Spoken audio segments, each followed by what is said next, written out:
Hi. This show is only possible thanks to the support of our backers at patreon.com/Duckfeed.tv. Several people, a handful even, give us money each month to make shows, and that's how we can be adventurous and do cool, weird stuff like this. At least we think it's cool. So head over to patreon.com/DuckFeedTV. Check out the donation tiers. Also, check out the rewards that you might get. We think there's some cool stuff in there. Yeah, we'd love to have you.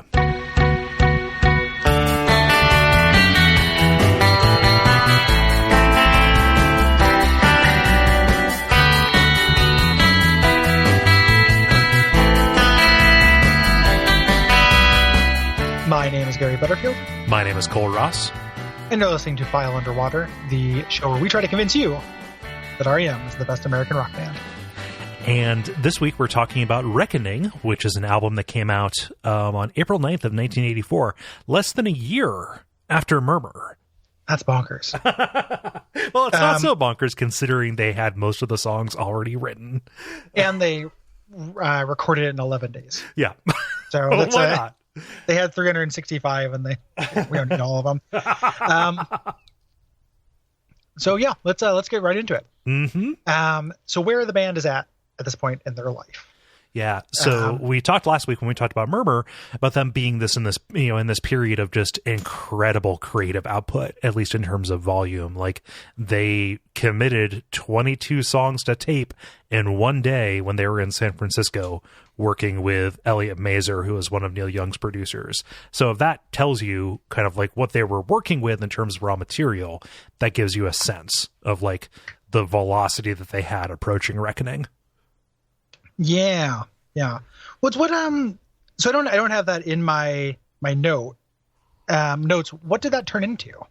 That just turned. This is recorded with Easter and Dixon. Yeah, that literally just turned into like we're over here and we have a little bit of extra time, so like we're gonna use this producer, we're gonna be in the studio, but like it was like internal demos is the sense that I got from the way it was written in the book. So like those have never been released or anything like that. Right. It was like for their own reference. Gotcha. Yeah. That's the first I'd heard of that. I knew that they obviously knew that they were, super productive right around now. This is also a time in which they are being colossal weirdos. Yep. So this is Michael Stipe at some point around here loses his mind and just starts being, eating garlic. What? Yeah. Did you read about that? Did that show up? That showed up in both of my books. No, it didn't show up in mine. Since they were touring so much, he was worried about the health effects of that. And someone told him like, hey, eat garlic.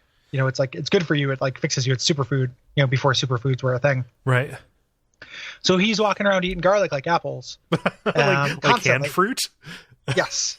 Constantly eating garlic. And so much so that like there's these stories about them having to like de-garlic their microphones so other people could use them. There's like the producer said, there's this one microphone he used that smelled so bad that we like left it out in a garage to try to air it out, and I eventually had to demote it to like a boom, like a bass drum mic, because Michael Stipe wouldn't stop just chomping down garlic. We need to put this as close to the floor as possible. Well, this is unfit for human mouths. Like this is only instruments can touch this microphone because Stipe garlicked it up. Oh God! But he's being a real. This is him. You're watching him kind of learn to deal with fame, right? Kind of in real time, and he's doing that thing where he's initially very shy, but that would only kind of like get big on stage. But he's realizing like, hey, I have to actually be a spokesman for this band and talk and everything. Let's cultivate some affectations. Yep. Yeah. Didn't have the garlic thing. Was that in the press at the time, or is that just only like after the fact when they were comfortable talking about that phase in Stipe's life? I have no idea. Yeah. It's in the multiple people bring it up in the oral history thing. Huh. So it's not just like one person being like, here's the fun garlic anecdote. It's more like everyone's talking about Stipe's garlic thing. Yeah. That leads me to question the book that I'm reading, because like at this point, they started talking about like to that affectation kind of side of this, like they really started kind of lying about themselves. We talked about Buck kind of embellishing or just kind of averring when the press would try and pin him down on something he didn't want to talk talk about. But like they were very much trying to present an image that was not that was not real, to the point where they said, we're not a drinking type of band. And then very shortly afterwards, Mike Mills was arrested for, and this is a quote, cavorting nude with a young lady on a water tower. Fuck yeah, Mike. Yes. Yeah. I wonder if it's the Don't Go Back to Rockville lady that he wanted to so thirsty for. Yeah. It's they were they have always been like a drinking band kind of thing. I can almost like, rather than just like that being an outright lie, I could see it being them just like, we're not Led Zeppelin, like, I don't know what their story is. How many brown M&Ms can they fit into a groupie's butt or whatever they actually did? I get my tour stories with Led Zeppelin mixed up. Right. But like, they're not doing stuff like that. Was maybe the idea maybe there? What they were saying. Yeah. Like we're not Ozzy. Yeah. And that with the best will in the world. Right. That could be what's going on. But they are getting they're in the spotlight a lot more now. You don't have this album Murmur, which was huge. Not Michael Jackson huge, but you get a lot of attention from being called the best album of the year over Michael Jackson. Yeah. And they had to kind of deal with that. Yeah. I'm sorry, I can't get over that garlic story. It's pretty amazing. Yeah. This is also just in Michael Stipe stuff, because most of the stuff that I read about this period was pretty Stipe centric. There's a lovely little like anecdote about him not knowing music and not knowing what sharp and flat means. I think I've mentioned this before. Yeah. But this album was full of that, where like now they're drawing him aside because he can't hit the do note. it right. Can't hit the note. So they'll be like, it's a little, and he even says, like, there's a quote where he's like, they would say, hey, you're sharp. And he would just try it again without really knowing what that meant. Right. Until they eventually said it was right. Without really knowing how to command anything. Right. So like their songwriting is getting much more confident. I think that's really evident on the album. But it's a real growth kind of thing. Like we're watching them grow here as people. Yeah, it's like their capabilities are expanding to meet kind of like rise, just rising expectations that they're placing on themselves, and that that are placed on them, by their public. Yeah. This is around a time when they like were able to like sit still for a little bit longer than usual. So like they settled back at Athens. I am a human named Cole. Up in Athens. Yeah, they settled back at Athens, and Michael Stipe started getting really involved in the art scene again there. Probably going there and making unwatchable films, maybe. Buck Mills and Barry decided to do the Hindu love gods. Yes, which for all those godheads out there who are asking for where our Hindu love gods episode is, it is part of the Diggity Duck bundle. Yeah, which you can find on our store, and we've talked about. Yes, we have. I was not aware the name of the band is just a band name that was sitting around in Peter Buck's head forever, and he finally had a project to put it on, apropos of nothing. Stick it on Zevon. Yep. It's interesting the way, speaking of Warren Zevon, the way that they're dealing with fame here too, because one of the cool things about the oral history book, there's all these stories about them not really understanding that they were bigger or as big as they are. Right. So like with Warren Zevon, there was a show in California where they brought Warren Zevon on to play a song with them and expected the audience to care, and they didn't. Like they didn't know who Warren Zevon was, but in R.E.M's head it was just like, man, this is Warren fucking Zevon. Yeah. We're just these four dudes from Athens. So they have that kind of sense of humility kind of sticks around, and when you look at, and we talked about this in the Hindu Love Gods episode, but if you think about it in those terms, it makes that project seem a little bit more sympathetic, because it's like, to them, it was like, this is a big deal. Right. Warren fucking Zevon. Yeah. Like just like even in the one-off like single, we're going to have this, rock god playing piano for us. Like it's, I could see that being a huge opportunity for them. Yeah. This is also like Peter Buck kind of boneheadedly talked about how much money he made. Like he said, like, like at one point, I make like $350 a month or whatever. And then, his manager, like Jefferson Holt, like, people are going to want to know, like, now that you have like put that out, like, that's not something you can talk about. And like after they passed a certain point, that talk stopped. Yeah, they figured it out, which is generally best practices. Of course. not to talk about that kind of stuff in direct terms. Right. I think this might be another part where our biographies can diverge. Because in thinking about the production of it, in the notes here, it says that they were nervous about doing the follow-up. And most of the things that I have in my reading said that they were not really nervous about it. Yeah. That they were pretty confident and came in like knowing how to make an album kind of after that. Yeah. So where that comes from is just the idea of, again, their capabilities rising to meet their the expectations that are put on them. Like, I think the sense was IRS had bigger expectations of them, specifically because IRS had started getting bigger kind of like successes in the interim, and so that placed a lot of pressure on them from the outside, as opposed to like the way they actually engaged with that process, which was to be very loose. Like, they didn't come in wanting to murmur everything. They came in with these very disparate ideas, saying like, we have this idea of how we want this to sound. We want it to sound live. We want it to sound loose. And the label itself was worried that it was going to be like Led Zeppelin 2 was the was the comparison that I read. Yeah, I think that could be the case, that the label was worried about it, but I don't think R.E.M. was. I think they specifically set out to be like, yes, we could try to duplicate that. Let's not do that. Let's make this thing that's set out specifically to be kind of loose, but also very disparate and weird. Yeah. So the idea would have been to do, or the safe thing would have been to do Murmur 2. But instead they're like, we're going to have one country song and one rock song and one weird funeral dirge and one thing with a fucking regrettable raga drum part. and then just kind of move through that way. So it everything I've read makes them sound very confident about what they wanted to do. It made them sound less like kind of playing into the narrative, the R.E.M. narrative of being kind of iconoclast and really independent artists. So there might have been additional pressure from the label. Yeah. But they didn't really capitulate to it. Yeah, like is my understanding. The nerves don't show on the final product at all.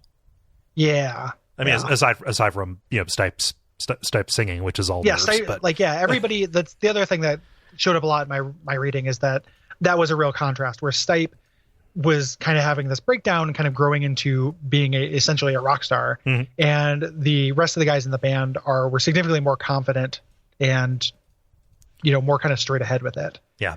Didn't have a problem with it, which that kind of comes through, I think, as well on the record. Like, that sound that passes the smell test, Yeah.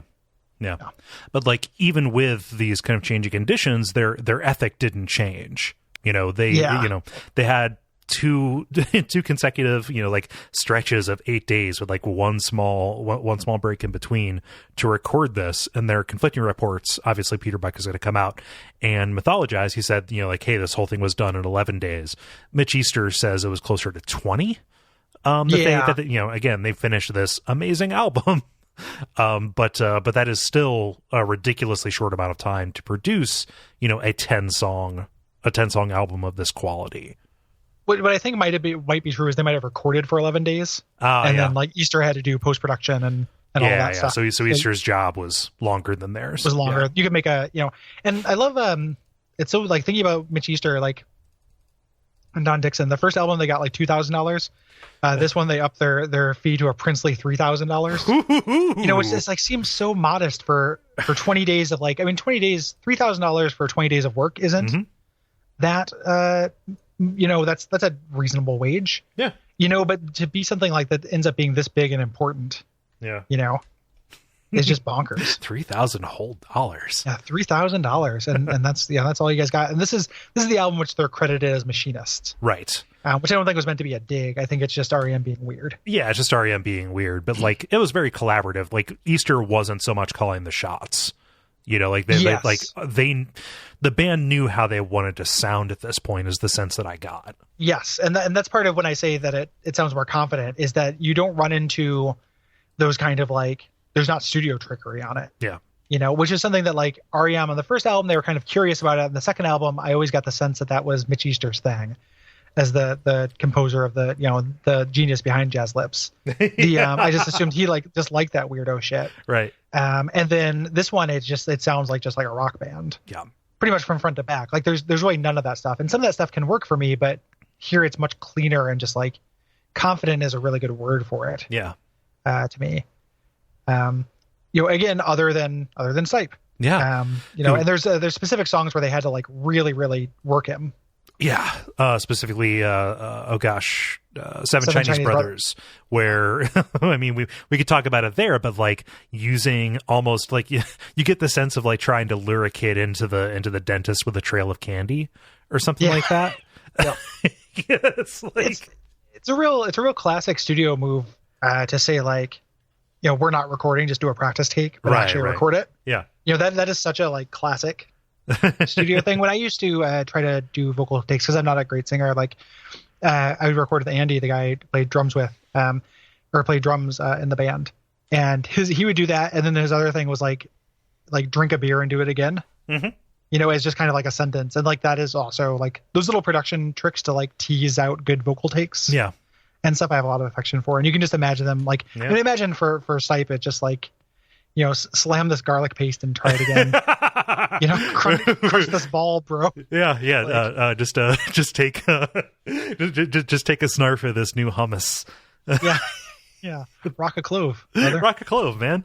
Yeah. I love those little tricks. When I was studying documentary filmmaking in college, this is tremendously unethical, but using gaff tape to cover the recording light to so people don't know when you're recording or not. Yeah. Yep. Similar things they had to do with Michael Stipe, who was still at this point recording in a stairwell. Yep. Yeah. They almost made this a double album, Gary. That would have been disastrous. Yeah, I mean, like as a second album move, that's such a shitty move. I mean, I imagine I still would have liked it. I like all the songs that, you know, came out of this period for the most part, and it would have had a lot of stuff that showed up on Fables, and some stuff that showed up on Life's First Pageant, I think, which would have been like, cool, those are good songs. Mm-hmm. But it wouldn't have been the kind of weird perfect album. It would have been like a really cool sprawling thing that's a little bit more, I wouldn't say for fans only, but would have tipped the needle slightly more in that direction. Yeah, it would have been pretty alienating. I generally don't like double albums very much. Mm-hmm. I think that they're kind of regrettable moves. And I haven't heard one. Yeah, I haven't heard one where you couldn't cut out half of it. Right. Yeah. You know, there's literally not one. Yeah, I've heard. And those songs that ended up on Fables or on Reconstruction, I'm happy they had more time to bake. is the thing. So yeah, I wonder if I would have been interested to hear a version that wasn't recorded in Abject Misery. True. You know, that thing. Like, just because that's such a weird, and looking forward to talking about that, because it's the first album I think that they've done that like I will brook arguments that it's not an unqualified success. Mm-hmm. Like I love that album. Like for a long time, it was my favorite R.E.M. album. Like I think it's really phenomenal, but it is weird. Yeah. You know, and it's in learning about the circumstances of its birth, like make it make sense. Yeah. I would have been curious to hear, and I like the live versions of some of those songs that show up around now. And just kind of like, oh, like that's what Driver 8 sounds like when these guys don't want to kill each other. You know? Yeah. Also kind of along these production lines, the running order was something that was kind of a bone of contention between the band and the producers. This is just another example of the band kind of huddling up and acting unilaterally. They didn't really take any input on that, and so like nobody involved in the record aside from R.E.M. themselves is happy with the way this is sequenced. Although to be fair, how do you sequence something as diverse as this? Yeah, I think this is sequenced pretty much correctly. There's a few songs on here that are clear album openers. Yeah. Other than that, like everything else could go, you know, a couple different ways, I think. Mm-hmm. Originally, so this has, instead of having a and a B side, this has an L and an R side, because these guys are goofy. And originally this was going to be called File Underwater. As well was going to be called Second Guess, was another early title for this. Yeah. I'm glad it wasn't called Second Guess. A little bit on the nose. Yeah, a little bit. Reckoning is a little bit on the nose for me too, because like when they were touring to support this, like, oh, the second album is the time of reckoning. Yeah. Bands always say that, and their second albums are almost always good. Yeah. Like, you know, like the great bands have like their my favorite album tends to be their second album. Yeah. You know, it's just because it's the sophomore slump is a weird kind of myth, I think. I'm sure it happens, but it happens with things like where people hear one-hit wonder bands and think they're going to be more than that. Mm-hmm. So like nobody's talking about the second Aha album, you know, even though like Light Only Shines on TV or whatever, I think that's the name of the first Aha album is fine. Yeah. You know, it's like kind of a good record. But nobody cares about their second record. Yeah. You know, that's like a sophomore slump. Like you couldn't produce a hit But if it's like a more album oriented band, right, I think the sophomore slump you're largely insulated against it. Yeah. I'd be curious that, like, I wonder what the example, I'm sure there's some intolerable Pitchfork list of like the worst sophomore slumps, or like, I'd be curious to see what people are holding as an example of that. Because I think largely I don't see it. Yeah. Like, yeah, it probably is just bands that didn't have a second album in them who signed a contract, which exactly. Because that's the other cliche, you have your whole life for your first album and 3 months for your second. Yeah, it's a real thing. I like File Underwater as a name because I never actually like read that as an instruction to record store workers. But it totally is that. Like, like that was a thing. Like, hey, file this under rock, on the on the edge, like telling people where to put it. And like this is a wet album. It like a lot of the lyrics are about water in some kind of way as a as a symbol. Yeah, that shows up more, and they do kind of have their albums that are kind of themed that way. Famously, like Document is a fire album. They say really it's a Bad Horns album, but like that's not true. There are too many horns on that album. Yeah. How about rock bands don't use horns?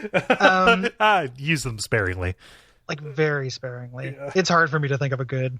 I mean, I'm sure it happens, but like generally, woof. There's also like a lot of kind of loss over this album, specifically a song called Camera, but a couple other songs are about a really good friend of theirs named Carol Levy, who was kind of a scene lady who died actually on her way back to Athens for the Murmur release party. Yeah. Which is heartbreaking. Died in a car accident. Yep. So you're going to see that, like, this is very dark and, specific in a way that Murmur is not. Like, you cannot, like, call out, for a lot of R.E.M. songs, a specific inciting incident like you can for this. Yeah. And then this is going to kind of continue this biographical phase, because in Fables, most of those songs are about people. Like, Michael Stipe wrote a lot of songs about weird Southern weirdos. And this is kind of the beginning of him doing this kind of character work stuff. And he's into that for a little while. Yeah. He more or less fades. But it's going to be kind of part of his quiver for the rest of his lyric writing career. Yes. So this is the beginning. The next album is Peak Southern Weirdo album. Yeah. And it's kind of interesting. I mean, we'll talk about this when we talk about Fables, but the interesting thing is you can kind of see him thinking a lot of those songs about these weird people in Athens because they're overseas recording this thing and they're all miserable. Yeah. So there's a homesickness angle to that album that I really like. That even pops up at least once here in a really kind of poignant way, I think. Yeah. Like it's one of those things. Successful comedians mostly do songs about airplanes because they end up flying everywhere. Whereas, you get these songs that are wistful or missing home because they're spending so much time away. Yeah. Yep. So there's some other kind of stuff to consider with this album. That Howard Finster guy who we talked about, he did the cover. Yep. It is this, they just wanted something with serpents. Yeah. The only direction. They're like, like Michael Stipe, I think, produced a sketch that was like, here are three snakes. One represents the earth, one represents the water, one represents the sky. Go nuts. And there was a lot of back and forth about the cover. The band was all, my understanding is, like, pretty much into it. And this is Howard Finster quote from that oral history. And like, who knows? Because like I said, he's the real deal. Like, he's an outsider artist. But he was saying how, the painting didn't take him very long. And he kept asking them if they wanted him to do more with it. And they said no. Yeah. Like, the band was way into it. It is kind of an obtuse cover. I really like the cover of this album. Yeah. It is kind of a sloppy outsider artist thing of like a big two-headed snake. Yeah. I love the back with where the song titles are kind of like worked into it. Yeah. Specifically because they have always been cagey about sequencing, even from the start, either putting in correct stuff or, again, with the sides of the album being different things. Yeah. Pretty cool. They also at this time recorded with this guy who was a professor, like in the art department of the college. this art film called Left of Reckoning. Yes. Went there, which has its 5 songs kind of soundtracked to this, again, shitty art film thing. Yep, a lot of random images, like rephotography is the name of the technique they used. That is cited a couple of times. I haven't seen it. Is the thing. The description makes it sound onerous. It was released as something called on R.E.M Succumbs. Okay. I want to say. Let me see if that is. I'm fact checking live. Yeah. I think it was part of that. Okay. Yeah, it is. So that has a bunch of music videos on it. Their early music videos, and then has Left of Reckoning as a whole on it. And it's not really worth watching, I would say. Yeah. I don't like the first like R.E.M video content that's worth watching. Like, Can't Get There From Here has kind of a goofy, fun video if you like these guys. Right. That might be it. I don't know. For like a long time, like Fall on Me is a fine video, but not good. Interworld as You Know It, not great. Orange Crush, yeah. I don't know. Like you pretty much have to get to like Man on the Moon or something like that. Yeah, Man on the Moon is interesting. Yeah, and kind of fun. And like as stupid as it is, like if I put myself in a more 90s Sesame Street mood, like the video for Shiny Happy People with the weird backdrop that's being bicycled around, like I think that thing's kind of neat. Yeah, Losing My Religion is cool. That's a good video. Yeah, that's like that. Like that is definitely stark and arty, and has like a lot of very well composed images in it. Yeah. And I think that What's the Frequency, Kenneth is actually perfect for that song. Yeah, it's appropriate, but is it like that good on its own? You know? Yeah, they work together for me. Is the thing. Yeah. Yep. I mean, is there? I'm trying to remember. I haven't seen that. Isn't that mostly like it's like them performing with kind of like an orange light? It's them performing, but all of the relevant stuff is kind of out of frame. It's like a replacements kind of thing. Oh, okay. Yeah, gotcha. Like most of it is Michael Stipe recording, but his head is out of frame. Okay. Yeah. Gotcha. Or singing, but his head is out of frame. Yeah, they are early on. We're not going to spend a lot of time on the video stuff just because it is. No. So you can find like little clips of Left of Reckoning online. You can't find the whole thing, but it's part of the VHS and possibly DVD release of R.E.M Succumbs, and is also, I don't think, really worth your time. So for 13-year-old Gary only. Yeah, it'll be a kind of a picture into Michael Stipe's mind. However, it is so impenetrable as to be meaningless. Is the sense that I would get, again, having not seen it, just based on what I've seen of the Radio Free Europe video. Which is all of it. I don't even know if it's into his mind. I think it's more just like it feels immature. Like, yeah, I guess we're that's kids, the thing. you know. Yeah. Let's take what he wants people to think is aesthetic, maybe. Yeah, what we think kind of looks neat and kind of beautiful for a second. Yeah, you know, it's all that like American Beauty, Bag in the Wind. Yeah. Shit, you know, which like sounds deep when you're young, and then quickly becomes worthy of ridicule. Yeah. Yep. Yeah, so this sold very, really, really well, but it wasn't quite the success that Murmur was. Again, just because it lived in the shadow of the prior success. Still did fantastically. Still, had big singles and is still an artistic triumph and is a really well thought of album. Yeah. This is not like a dark horse candidate or anything like that. No. Like I think the only negative stuff that people are going to say about it, negative in quotes, is that, indirect comparison to Murmur, like just, again, saying it doesn't measure up to the stuff they did for the first time there.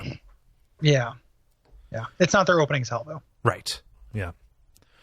Oh, wow. I'm watching this Harborcoat video. Yeah, it is very much like montage theory taken to like a shuddering.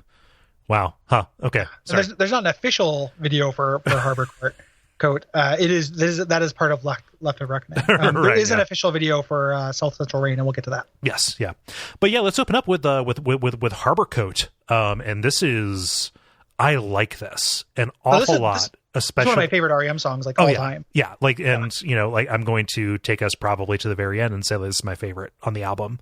And usually an opener is not like is not my favorite thing. Like there is something that makes a good opener for an album that kind of for me works against what would make it the best thing on it.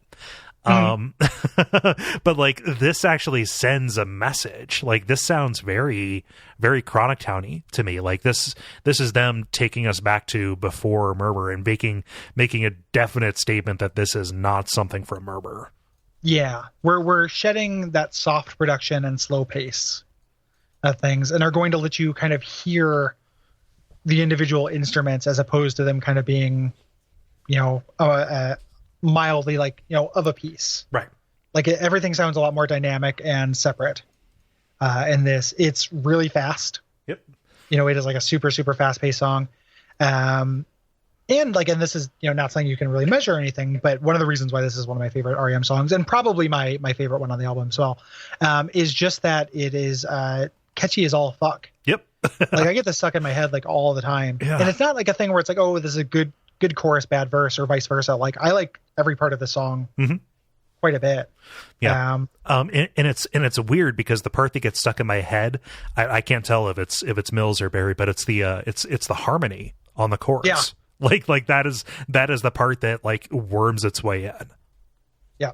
It's super, super good. Yeah. The lyrics are also, it's doing this thing that I love that is like non-literal, but just like really, really phenomenal turns of phrase. Yeah. Reddened their necks and collared their clothes. Yeah, collared their clothes. Like just like these little things that sound good without being literal. Like the people talk about it and they talk about it being, maybe like a World War II, kind of thing. Right. Kind of a Nazi thing. I mean, it opens with a reference to Lenin, Yeah. Or something about these kind of oppressed people, but the lyrics don't are not direct about that. Like the chorus is about finding your coat. Yep. Like it is, and a harbor coat isn't a thing. No. It's not not a phrase. Like it puts an image in my head of like a pea coat, that is like crusted with salt, but like it's not an actual thing. He has said in an interview at one point that is a rewriting of the Anne Frank diaries. Yeah, I don't know about that. Yeah, I mean, other than just like the idea of, because some of the imagery is really oppressive, right? And like the the metal shivs on wood pushed into your back. There's a splinter in your eye and it reads react, like that kind of stuff. But the things like the lines that like they shifted the statues for harboring ghosts, like that, like the idea, like that's some Monster in My Podcast shit. Like, yeah. I'm way into these statues harboring ghosts. Like, and I don't want to beat this drum way too much, but I love dark R.E.M. Yeah. Like I want them to be a little bit angry. I want them to be a little bit apocalyptic, Yeah. And I think that's something that ultimately will be taken slightly further than I want on the next album. Yeah. When they're actually miserable. Like I like dark R.E.M. that is dark, where it is dark lyrics, but the music sounds a little foreboding and awake, but it isn't slow. Yeah, like, there we go. Like I want boxcars, Yeah, I want boxcars. I don't like. I like Old Man Kinsey just fine, but that's not what I'm talking about. Feeling Gravity's Pull is a great song, but I couldn't do a whole album of Feeling Gravity's Pull. Yeah, this is the dark urgent. Sense of urgency R.E.M. Yeah.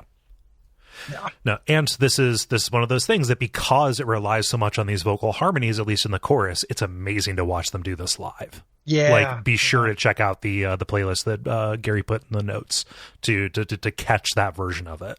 Yeah, just watching, kind of doing this bass that is pretty all over the place, and then having you get that moment like kind of chills and like Mike Mills does that like little 2-step up to the mic, to do the chorus. This big soaring chorus is going to come. Yeah. Soaring is like my favorite adjective for a chorus. Yes. And a chorus is going to be something I want it to soar. Yeah. That's my favorite thing that a chorus can do. Especially after it builds to it. Like we're going to get that in South Central Rain. Yes. Yeah. South Central Rain does a great job of that too. Second track is Seven Chinese Brothers. This is so subdued. Like this doesn't seem like a follow-up to Harborcoat whatsoever, and I love that sequence. Yeah, it just needs to be kind of somewhere. This is this album's version of a Shaking Through, or an Ages of You or something like that. Like a kind of middle of the road R.E.M. song that's like, there's a place for those. Like those are good. I like this song. Yeah. This feels so slight compared to those, I think. Actually, like it is completely built around this like wispy, like high, like notes on the high E string of a guitar riff that just kind of like matches with the verse melody. Like this thing, it'll fall apart in a light breeze. It feels like. Yeah, I don't know. I don't know if this sounds that much more slight, delicate than that. Yeah, slight. Like it is really light, and I think that part of when we say it's light, like it's in an upper register. Yeah. So it's a kind of not confusing, but like conflating artistic like craft weight and tone. Yeah, I'm more going for tone. It is very like it is a little bit more delicate than the last song, and that's through virtue of having kind of like more trebly instrumentation going on during it. I think that this does have like the reason why I end up liking this song, I think, other than the fact that it is strong lyrically, I think. Yeah, this is just one of the most verbose songs they've done, I think. Yeah. Up to this point. And it does that thing where, again, it's hard to find literal meaning in this. This is like vaguely inspired by a children's book. Right. Called Five Chinese Brothers. He's just like, yeah, fuck you. I'll do you two better. And then it was one-upped in Plus One's Baskerville River. Chinese Brothers. Why not? Yeah. Fuck it. Yeah. But I think the lyrics do that kind of thing where they're vague but evocative, which that's the word for it. I'm not gonna not use the word just because people yell at us about it. And people yell at us. It's just funny that we always hit it. Yeah. Well, people have called us out for it. Yeah, whatever. But, I mean, I will look up some synonyms for evocative. Just you wait. Yeah. But yeah, I like this one. It's not going to be my favorite. It's never going to be my favorite on the album. Yeah. But I think it fits in and is good, and I would think the album would be poorer without it. Yeah, I love the shift from "Take in One Symphony Now" to "Take in One Symphony Mao." Yeah. It's it's not subtle when you put them next to each other, but when you notice the difference in the in the actual run. I mean, the thing about this album or this song is that unlike some of the other songs on the album, this is interchangeable with a couple other songs could go here. Yeah. You couldn't have this be Harborcoat, then South Central Rain. No. I think that's too much. But it wouldn't have hurt anything to put, Letter Never Sent here. Mm-hmm. Which is kind of the sister song of this, I think. Yeah, it's definitely its companion on the second side. Yeah, and as a similar, like I think I like Letter Never Sent a little bit more. Me too. But this is still good. Yeah. The only song I don't like on this is Time After Time. We'll get to it. Okay. But moving on to South Central Rain, which is the single from this album and is pretty huge. Yeah, there's a lot to talk about here. Yeah. It's very country. Yeah. I think. This is their first. I mean, there's a straight up like legit country song on this album, but this is their like breakthrough kind of like public facing single that has a lot of their country influence to it. I think it works. Like, they're like just there are a lot of people who will hear country and kind of dismiss it as, being something different from what this actually is and what it's calling forward. But like the instrumentation just the entire presentation of this feels Southern. It feels humid, Yeah. Which makes sense with the inspiration and stuff for the lyrics. Yeah. To this. So it's very specifically when they were in California, doing those demo tracks, I suppose. There's this huge storm, and Peter Buck was trying to call home and get a hold of his parents, and they couldn't. Yeah. And this little phrase Michael Stipe saw, this South Central rains, the lines are down, or something like that. It was like the specific thing he stole for the lyrics. This is the R.E.M's version of Texas Flood.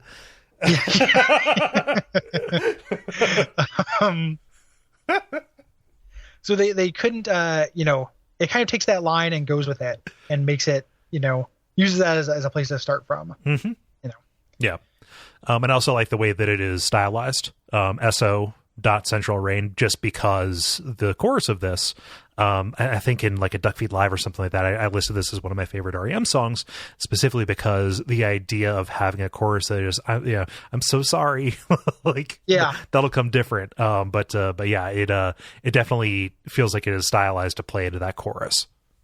And the chorus does the thing, and we talked about this a couple episodes ago, where some of the best R.E.M. songs will have very obscure, either in terms of literal meaning or even just how well you can understand them, lyrics, and then contrast them with something very direct.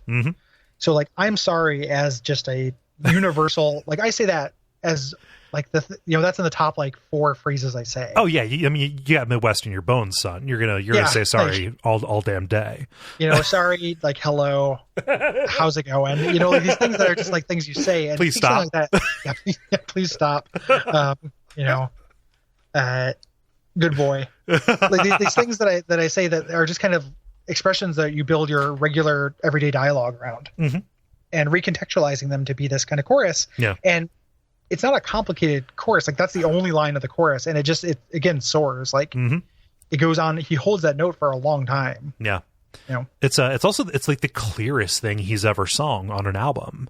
Like it is right there front and center, and it's not like a trick from 9/9 where he is like haha, isn't it funny that there's only this one thing that you can make out. Like that is the centerpiece. It is the emotional and dynamic crescendo of this particular thing, and I love the way that he plays off of the piano in this, because again, this is just something I'll generally fall for in music when it's arranged so that there is a continuous melody, but one instrument or one part of the composition carries that, and then somebody else picks it up. So there is a run up to the "I'm sorry" that the piano does, and then Stipe just comes in and picks it up, and we're there. Yeah. He kind of finishes the phrase. Yeah, that the piano does, which that was like a thing when I was in a band that we would do a lot. If we couldn't figure out a way to fit a lyric in, we would just nod and then just have the melody, have an instrument play what the melody would have been. Yeah. And in my kind of sad and retrospect rockstar dreams, I always thought it would be cool if anyone picked up on that. But I now realize how ridiculous it is, because I'm not trying to figure out what the piano is replacing. No, I just want to say, I mean, like literally, yeah, like that is what it would be. Like it is better. It is better left unsaid. Like just come in at the point where the "I'm sorry" is going to have the most impact. Yeah. Really, really great song, and deserves the credit that it gets. Yeah. Did your oral history include the tidbit that he got so emotional singing this that he fell down the stairs at the very end? No. Again, who knows if this is a sensitive voice, like you guys. It's like a band made up of people on TV tropes. Like, oh gosh, this season finale of Naruto, I couldn't go to work for 2 weeks. That's exactly what I'm talking about. I flunked out of my college math class after I found out Eris died, because I just couldn't wake up in the morning. Yeah, I have no idea what's in Michael Stipe's head. It's ridiculous that he was recording in the stairwell anyway. But the story in the book that I'm reading along with this is that he kind of falls away abruptly in the mix there, at the very end of this, specifically because he got the vapors and took a tumble down the stairs along with the microphone, and they decided to keep that take. I'm guessing it's his all garlic diet at this point. It's possible you're not doing your health any favors there, waif. It's a superfood. Eat a goddamn steak. So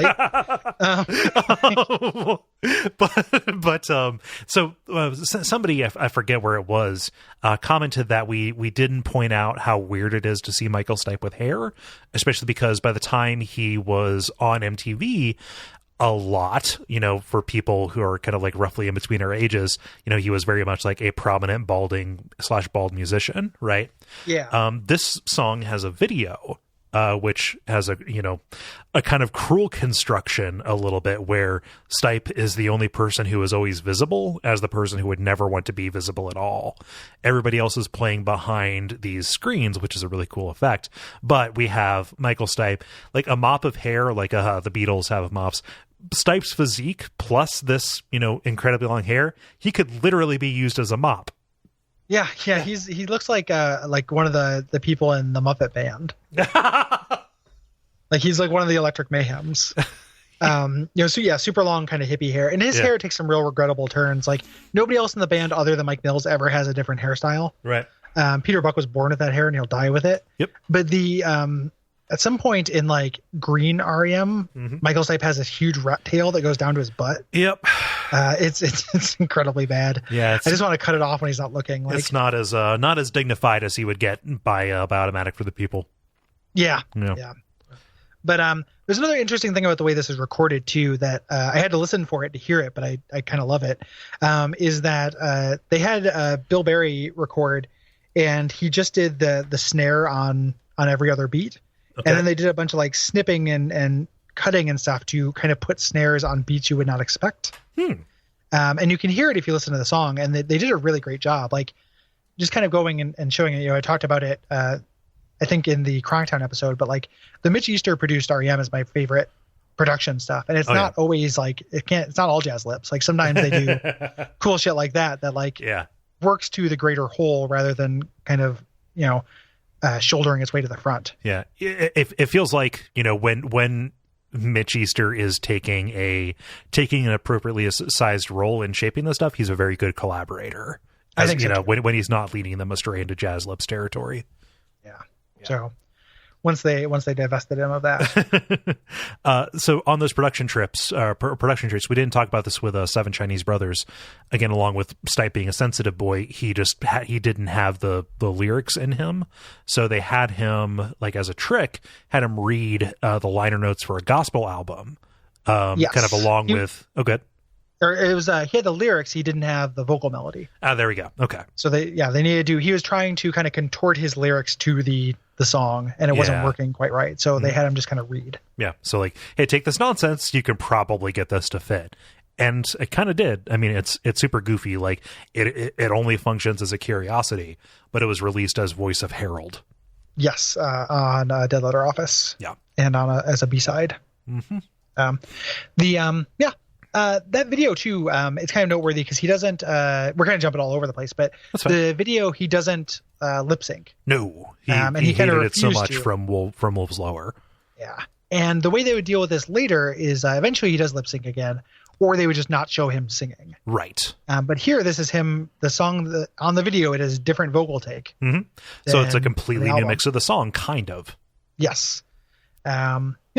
So kind of interesting. And I didn't realize one of the things in the oral history, someone brought this up and it wasn't in my other book, but that ended up actually being kind of a weird marketing thing. Yeah. Like that drew a lot of heat for the video because you're like, oh, it's not lip sunk. You know?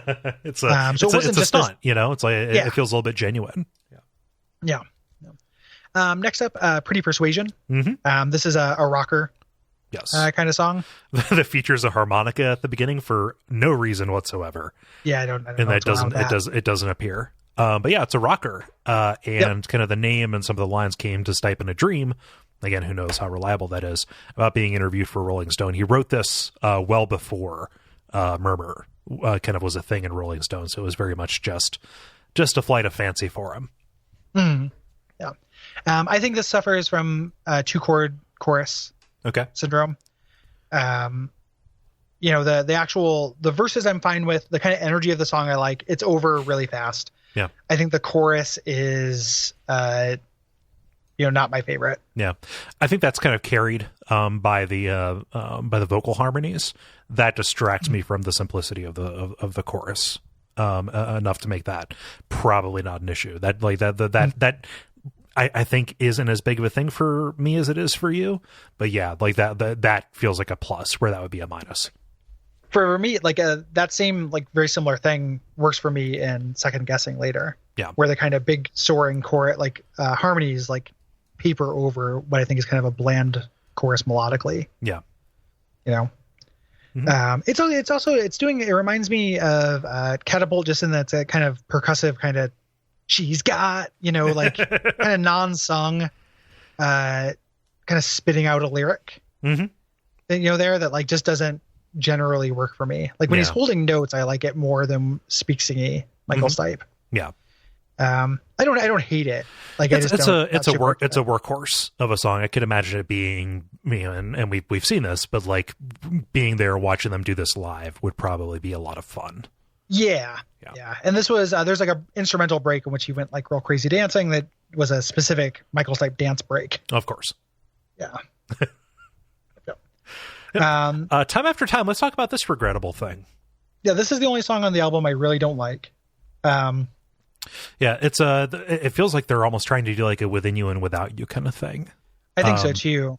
Yeah, I can't handle those raga drums. No, just it's like a bongo combined with that guitar. Not into it whatsoever. Yeah. And if I could wake up and have every sitar on earth set aflame, like, it wouldn't bother me that much. I don't know if there's sitar on this, but it's just that kind of music that I can't. And I hope, I understand that there's a cultural legacy to that. I don't really want them all destroyed. When Western artists kind of dilettante with sitar, I think it always sounds bad. Yeah. I like Within You or Without. No, I like Tomorrow Never Knows. That's what I mean. Yeah. Which has. Well, that song, Within You, they're both. Within You, Without You is the one you probably meant, because that's the slow, shitty sitar Beatles song. Tomorrow Never Knows is the one with the weird. Oh, that awesome drum. Yeah, that weird little like stutter beat. Yeah. Yeah. And that's, that has sitar, but it's at the back. Yeah. That kind of tone is just really up front. Mm-hmm. It reminds me a lot of Perfect Circle. Like, it just, I don't know. Yeah. And also, like, it feels very produced. I don't know if that's just a function of the odd instrumentation compared to a lot of what we've seen before. I don't know where the blame lies, but it's in the studio. Yeah. It is somewhere in that building. And I know this is contradicting what I said just for the last song, but he holds out every line. Like, there's not enough lyrics for this song. Yeah. So it's that's the girl for the hour. Like, it's everything is held for like way longer than it seems like it should be. Yeah. And the only part I really like is the solo part that kind of comes. There's like a little key change solo part at the end that I think is kind of good. But I mostly find this to be a ponderous slog. Yeah. It feels much longer than it actually is. Like, it is appropriate pop song length. 3 minutes 34 seconds or whatever. Yeah, it feels like 5 minutes. Yeah. So not my fave. It's not a work rhyme. Right. It's just, it's I think it's my least favorite song on this album in a walk. Yeah. There's not really any competition, mostly because everything else on the album I like pretty well. Yeah. So it is, and if you look at these sides as different kind of albums or, sequences, it is a bizarre choice for a closer. Yeah. Yeah. Well, it's bizarre choice for a closer if you're not overwhelmed with the beauty of this or something. It's a real Perfect Circle thing. Like, if you think this is like, the end of the show, everyone holds up their lighters. Yeah. Kind of song. But that doesn't work on me. Mm-hmm. Moving on to the second side, the right side, begins with Second Guessing, which we talked about a little bit. This is a very slight song. Yeah. There's almost no lyrics to this. Yeah, just about. It's like it's a repeated chorus. Yeah, is what it is. The same 5 or 6 lines repeated 3 times, and it feels again like parodically Sensitive Boy. Yeah. It's it's an old song. Yeah, I think that showed up. Or it was Pretty Persuasion, I'm thinking of. But actually, one of those two songs, I get those confused for no particular reason. They're not that similar. Pretty Persuasion was 81. Okay. Second Guessing feels like a Chronic Town era song. Yeah, to me. And it gets, for me though, it gets a pass because it is short and really kind of fast and energetic. Yeah. And the Here We Are kind of chorus, like, again, taking those very simple phrases, like these kind of declarative phrases like that, and recontextualizing them as kind of almost anthemic. Yeah. Works for me pretty well. Yeah. Yeah. I mean, this is, again, kind of a workhorse song. It feels like a little bit of a counterpart to Pretty Persuasion, a little bit. Mm-hmm. Yeah. It would be that, this, Pretty Persuasion, and Seven Chinese Brothers are probably the 3 things that are closest to kind of interchangeable songs. Yeah. In this sequencing. Yeah. Letter Never Sent. Again, this is a little bit on the slight side. I think that this is really buoyed by the lyrics. I love this song. Yeah, it's really great. This is a contender for me, actually. This is probably my second or third favorite song on the album. Mm-hmm. I love this. This is it's super catchy. Mm-hmm. It is really awake. It is buoyed by the lyrics. It's got nonsense lyrics where I like them, like bop, bop, bop, ba, da, da. Like, that is super good. Yep. To me, And the chord change from that into the chorus is one of my, I think that's a really, really nice kind of chord drop. Mm-hmm. Yeah, it's got nonsense lyrics, but like it mixes those in with very evocative images of catacombs. Man, just what is the line that I highlighted here? Oh gosh, the waters are receiving me now. The catacombs are filling in. Mm-hmm. Yeah. Good, just to be a parody of myself. It's super good though. Yeah, I like it a lot. When I say it's slight, it's just that it does feel, I don't know, like light would probably be the better way to say it. I'm not putting this very well. Sorry. Yeah, it's not like deep. Right. It's not like a complicated piece of art to digest over the course of, years. It is a pop song. Yep. It's a pop song. It's very direct, and like I'm sympathetic to it as well. Like, it's right there on the page, and like they say, like, oh, vacation in Athens, writing about their home, as a place that they only get to visit every once in a while. It feels vulnerable and direct in a way that like everything else just feels vulnerable and arcane. Mm-hmm. Yeah. So that works for me. Mm-hmm. Quite a bit. Next, Camera. Yes. Is the song about their friend who died, as we mentioned. Yes. It's incredibly long. In the notes, I call it anemic. I don't know that is necessarily something that works against it. I think that there's just an awful lot of room here for a lot of very slight motions that kind of build up into a larger thing. It's so bass led. Yeah. And it's so. There are a lot of parts in the song where not every band member is playing. Right.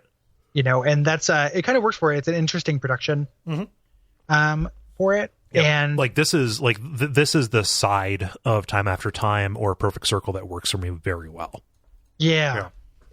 I like the song a lot, even though it is long and slow, which are things I don't like generally. It's like a good bridge in the album, but between Let Her Never Send and Don't Go Back to Rockville, actually. Yeah. Because you couldn't put those next to each other, and it would be too slight. Yeah.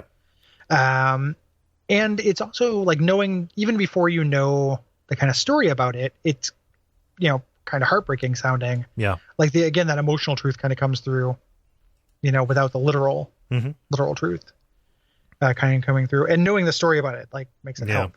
It is a very sweet song. Yeah. A bartered lantern borrowed. Yeah. Nah. Oh. It's good. Yep. I like Camera quite a bit. Yeah. Yeah. Just something to put on and breathe in. On to another. I'd love Don't Go Back to Rockville, Gary. This is all the second side of this album I like the entirety of. Yes. At least to degrees. But Don't Go Back to Rockville is great. I like the last song a lot too. Like this is a huge stretch of like super good shit. Yeah. Don't Go Back to Rockville is wonderful. Yeah. And this is a song that's been around for a while. Like Mike Mills wrote this to his girlfriend. Oh gosh, I remember her first name. Ingrid Shore. There we go. Kind of another a scene person who was kind of kicked out of a band or didn't make an audition or something. I was like, well, I'm going to go away. And so he wrote this kind of very plaintive plea to her, and it was played very fast, like a gosh, one of the books that I read, or one of the write-ups was like, oh, like very fast thrash or whatever. But no, it's more like a Buddy Holly kind of feel to it. Yeah, it would have been like an old, like a 50s rock song more than anything. But they do this as a straight up like country song. Almost so much like I can take this seriously, but it's so country. It's so like, that honky tonk piano is so like stands out quite a bit. Yeah, it sounds like a transplant from a Leonard Skinner ballad almost. Yeah. And Michael Stipe singing it in his like low country voice. Yeah. It has the kind of hallmarks of a toss-off song, like a kind of B-side or thing they would do just for goofs. But the songwriting under it is so strong. Yeah. That it like kind of works. Mm-hmm.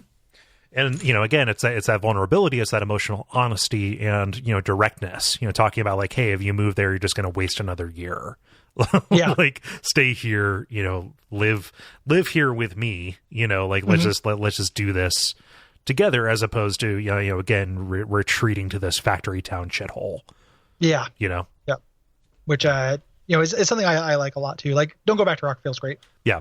And even taken as just a country song, if you set aside like stories that I read about them, joking about like recording a video with like fake beards as like a different band, like trying to be the Chris Gaines versions of of R.E.M. to do it. Like, it is super sweet. And the story about it, like their manager Bertus Downs loved Don't Go Back to Rockville and wanted it to be, on some albums, and he liked country music as well. So like, that's why they arranged it that way, was as a gift to their friend. Mm-hmm. Yeah. There's a lot of stuff they do like that. Like, if somebody, we talked about in the last episode, the IRS guy being like, hey, I like 9/9. Would you guys throw that on the album? And they'll do stuff like that. They'll do things with their friends, which is just like a little act of generosity, Yeah. It's very sweet. And they also make a fantastic country pop song out of it. Yeah, this would be a contender on the back of Harborcoat for me for favorite. Yeah, this album album is hard to find. It really is, because the next one's going to be too. Yeah, because it's all very good. And then the album closes with Little America, which I love this song as well. Yep. This is like, like angry R.E.M., but kind of goofy. The lyrics, the content of the lyrics are angry, but the sound is not. Right. Which I like, and just has a lot of like it's a getting lost kind of tour song, which I really, really love. Yeah, and like they're talking about like roadside attractions, just like the tacky side of America. Gary, what's going on behind those picket fences? Well, what's happening behind this? Another one of our segments. What's going on behind those picket fences? It's that, and then coupled with just kind of like a grander American critique. Yeah. Their lyrics where he talks about another Greenville, another Magic Mart, which is the kind of things you'd see over and over on the tour or on tour, and then live sometimes you'd replace it by saying another Reagan, another Bush, and make a bomb noise. Yep. Yeah. And most of the commentary about this is talking about criticizing the Reagan administration.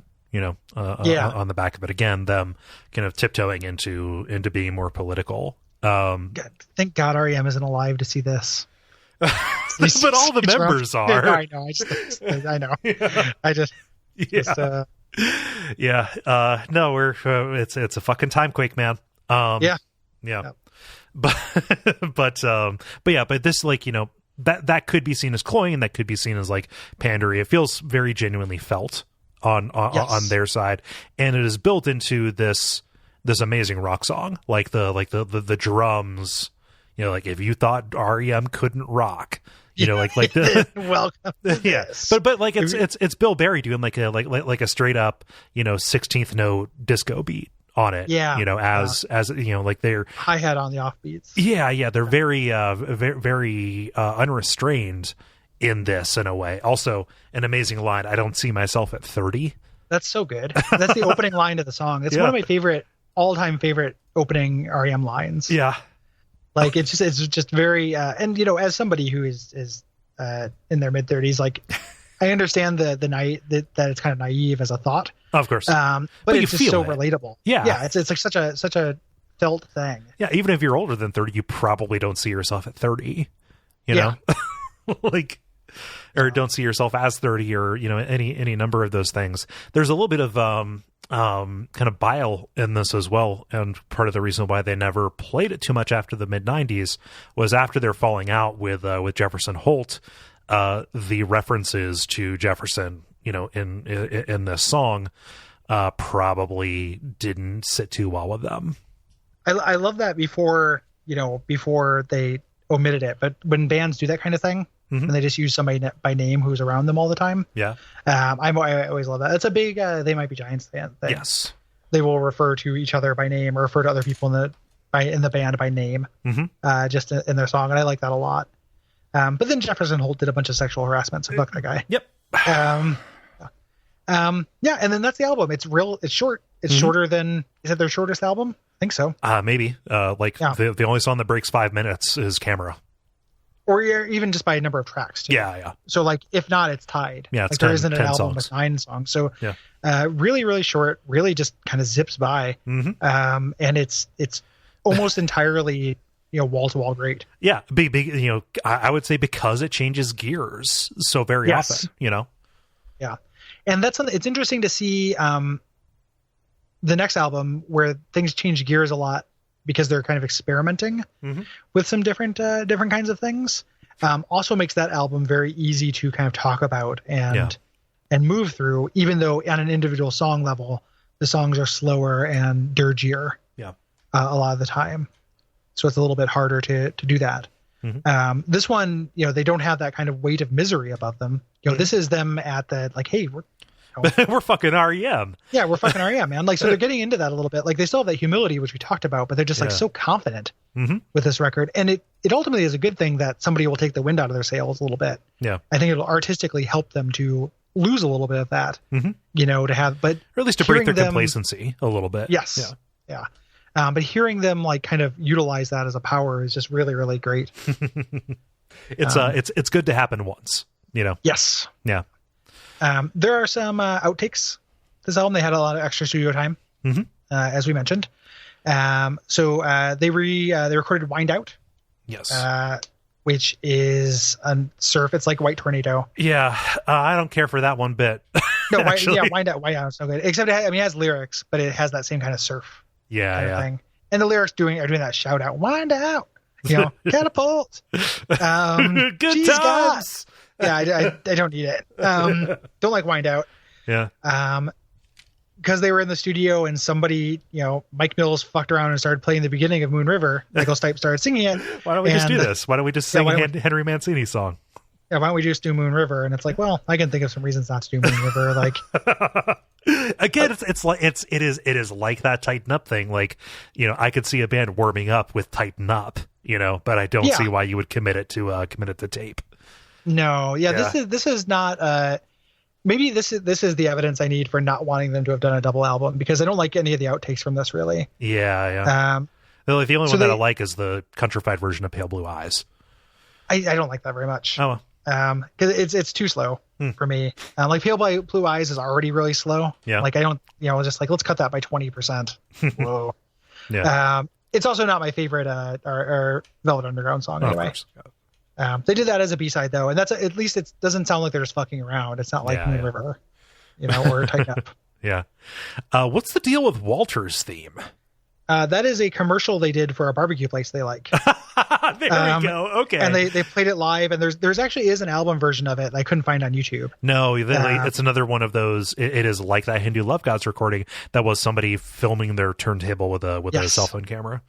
Yeah, it's on Dead Letter Office though. Okay. And it's really, really cute. Like it's a funny. I love this as a good example of R.E.M. being funny. Yeah. Because Michael Stipe sings it from the perspective of the guy who owns the barbecue place. He's like, I got a hat the size of Oklahoma, and there's this whole like bit where he's just like, you can take some home for the missus. We'll give you a bag to put it in. You're not just gonna get loose Q like floating around in your pockets. I did, yeah.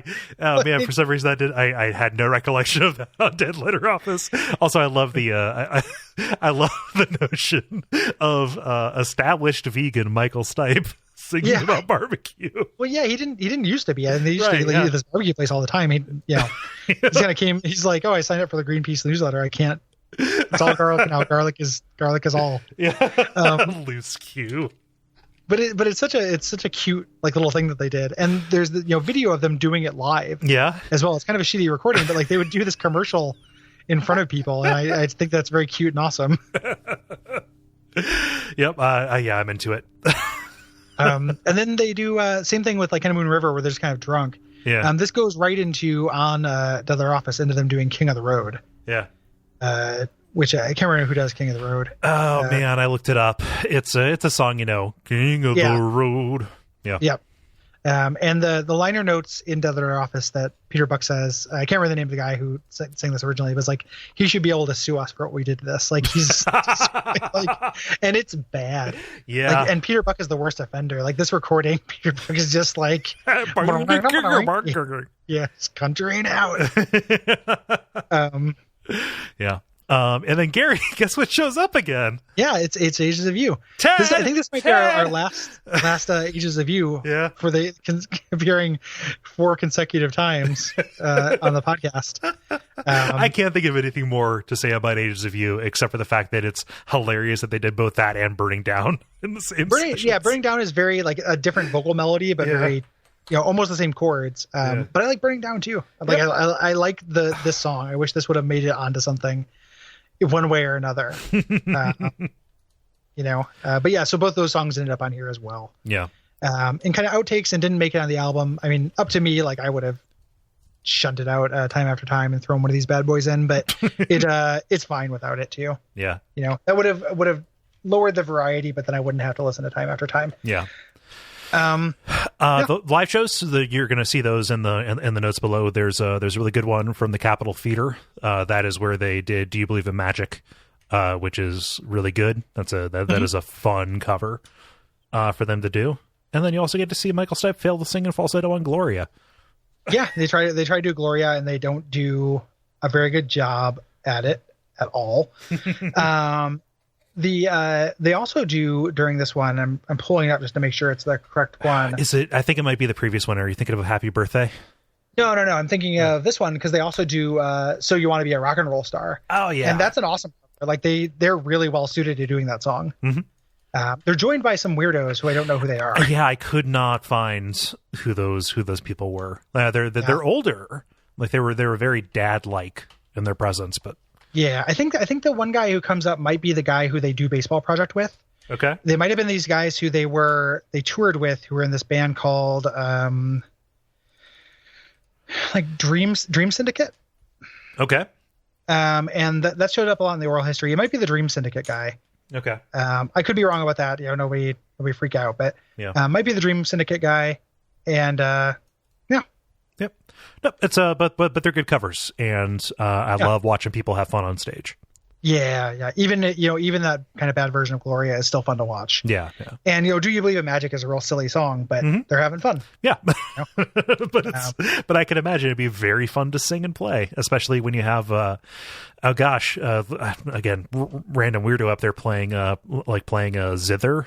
And you have Michael Stipe and Mike Mills playing an auto harp. Yeah, auto harp. There we go. Yeah. And you have Stipe and Mills singing into singing the backup into a single microphone. It's just a lot of fun. I don't know. Yeah, it looks like it'd be really good to see that. The oral history book had a bunch of stuff from that Dream Syndicate band, and apparently that was a really rough time for them because prior to Murmur, they were kind of like had a higher star, or more of a rising star than R.E.M. Yeah. And they really petitioned really hard to get on to be a supporting act on this tour. Okay. Because they were friends with them, friends with all the guys, but they were kind of on their way out, like had made an album that didn't do very well. And during this entire tour, Dream Syndicate opened and nobody liked them. Oh man.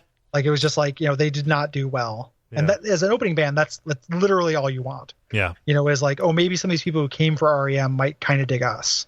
But it sounded like there was a lot of ego kind of crumbling in that. They thought they were we'll support these kids, and then turned out to be the second stringers against their, against their hopes or their expectations. Yeah.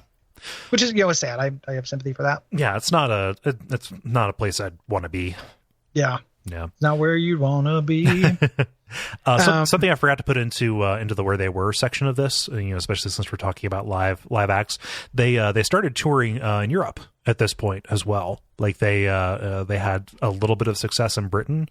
Their tour in continental Europe, especially Germany, was so bad that other bands canceled their tours because of how badly R.E.M. was received. So wow. If we're looking at R.E.M. on the global stage at this point, they had broken out and become a national act. In America on the heels of Murmur, Europe was not having it. Yeah, and that's going to kind of play into the next episode where we talk about, because they went over to record to record Fables of the Reconstruction of the Fables of the Reconstruction of the Fables of the Reconstruction ad infinitum overseas, right. And just kind of generally not had a great time. Yeah, over there. I love the behind the music on R.E.M. I should see if that's on YouTube because it's like the Onion had an article a long time, Early Onion, where it was harrowing They Might Be Giants behind the music talks about John Flansburgh's harrowing Tetris addiction or something like that, and just kind of making fun of the fact that like there's nothing bad happened. Yeah, they're so mild. Yeah. The R.E.M. one is a lot like that too, where it's like, Bill Berry had a stroke at some point. That was and he quit. That was with in support of Monster, right? Like Monster was a very way later. So the first 15 years of their career is like all on the up and up, and they just talk about this kind of sad time they had recording this album, and and they use all the dramatic music stings, and they have to treat it like it's the end of the world because it's behind the music. But when it came time to mix the album, they had some disagreements. Yeah, exactly. Like, Peter Buck had to take a bus to the studio, and it was cold, real cold. That's more or less what it is. Like, yeah. Should we? I mean, is there any point in doing our favorite and least favorite on this? Because we kind of said it in the main thing. Yeah. I mean, for me, it's Harborcoat and Time After Time. Yeah. If I had to choose seconds. Yeah. Let's do runners up because it's too obvious for this one. Yeah. Go ahead. Or yeah. Let me. I want to look at. I closed the notes, but I want to look at them all. I know the albums, the songs on this. I might go. Since this is already a consolation match and doesn't count. Yeah. I might go Dark Horse and do Letter Never Sent. For the first one, I like that song a lot. And then my second least favorite song is probably Pretty Persuasion. Okay. Wow. Yeah. So yeah, that's where I'm at. I think. That's crazy because my my runner up for like favorite would be Don't Go Back to Rockville, and my runner up for least favorite would be Second Guessing, actually. Yeah. And again, we drew that comparison between Second Guessing and Pretty Persuasion being kind of like these workhorse songs. So it's weird how we felt down on the different sides of that. Yeah, I don't. It's mostly like I have to cast around for something I don't like. Yeah, that's a thing. Yeah. So, and Pretty Persuasion, it's losing me for that. She's got. It's just that's if you have to judge, it's like a high end cooking show where like everyone's making really good food and you have to be like really really harsh because it doesn't have an element of salt. Where it could have used it instead it has an element of crunch.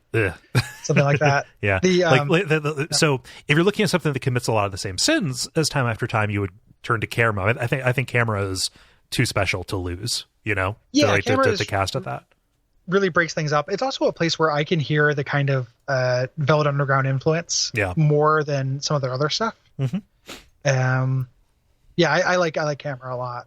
Yeah. So that works for me, and who knows why. I think it is that open air kind of production element to it. Yeah. We don't have to put a bongo beat in every fucking like every beat. Barry. So this is the show where we convince you Bill Berry is the worst member of R.E.M. Which is not my belief. I think he's such a wonderful drummer. No, he's great. I mean, but if you had to choose, like gun to your head, like probably. I mean, I don't like it, but probably. I mean, it's not. I mean, it's not a choice I'd like making. Yeah. No. It's it's if John Wick burst through my window and put a gun to my head, like then I'd have to. I'd make that choice. Yeah. But gosh, I love this album so much. It was so fun to talk about. Yeah, it's really good. I'm looking forward to moving into the next couple too, which are not as perfect to me. Mm-hmm. But are really interesting and cool. Yeah, there's more like nuance to it. I'm like kind of reading piecemeal in these books as I go along. Mm-hmm. Like I haven't done like a big reading, so I'm like getting the story as it goes, and that's putting me in this weird spot where like I feel like I'm aging along with the music. That's a weird way to say it, but like well, you are. Well, I mean, of course, all of us are. I mean, on a long enough timeline. No, but like I'm just kind of like as we're kind of not ratcheting through these, I am steeped in the story and that music itself as I'm, preparing for the show, Yeah. Me too. I mean, I read the stories behind the song one. I read all at once, and then have been kind of reviewing. But the oral history one, I'm reading as we go. Yeah. Partly because I know my memory isn't good enough to of course, call up trivia, 3 months after I read something. But it's been really fun to go through it, and I'm just. This B-side hunt is just really fun. Like, what kind of stuff didn't make it on this really troubled album? Yeah. What kind of stuff could they have substituted for, like, half the snoozers on the back of Life's Rich Pageant? It's good. There's also a fun thing about this episode of this and the last episode is I think we've kind of established a vocabulary for talking about like the weird standard, like middle of the road REM song. Mm-hmm. And that's going to serve us. Like, when we get to Life's Rich Pageant, it's like, oh, what if we gave it away is the Seven Chinese Brothers shaking through, like it's in that slot. Yeah. Which is like, they're still great songs. You can have a good song in that slot. Yeah. But it is just such a, and that's where like, getting ahead a month, that's where Life's Rich Pageant loses me is like the second half of the album is almost all that slot. Yeah. It needs more of that variance. So I feel like we're building up our vocabulary to talk about the band within itself, which is good. What can people do if they like the show? Cool. Well, Gary, the show is only possible because of the support on Patreon. So if you go to patreon.com/Duckfeed.tv and kick us a couple of bucks a month, you help make this show and others like it possible, help us work toward new goals. And boy, just we have so many things that we're doing, and it's only possible because of your generosity. Yeah. And if you like this show, there are other shows on the network as well. So I imagine people who listen to this also listen to other stuff on Duckfeed. But if not, if you go to Duckfeed.tv, Duckfeed.tv, you can find a list of all the shows we have on offer. Yeah. And there's a lot of stuff there, and we think that you will like that as well. We'll give you a bag to put it in. You take some home for the missus. What else? Ratings, reviews on iTunes are very important when a show is just beginning. Some people have sent some already. I've seen those, and they're very nice. But we need more. Yeah, more, please. Our appetite for validation is unending. Yeah, yeah. And we have a presence on social media. We're on we're on Facebook. /FileUnderwater. You can tweet about us and share us in your circles if you want to spread the word of R.E.M. Or if you know people who like R.E.M. That is a great way to help us out. Mm-hmm. Absolutely. And I think that's probably about it. I think so. Yeah. Thank you for coming along, and Gary, thank you so much. It's a lot of fun to talk about this music with you. Yeah, this is fun and good, and it's a joy to research and a joy to to talk about. Yeah. Looking at you, Salt Sanctuary. Yes. So until next time, it is the end of the podcast as we know it. And we feel fine.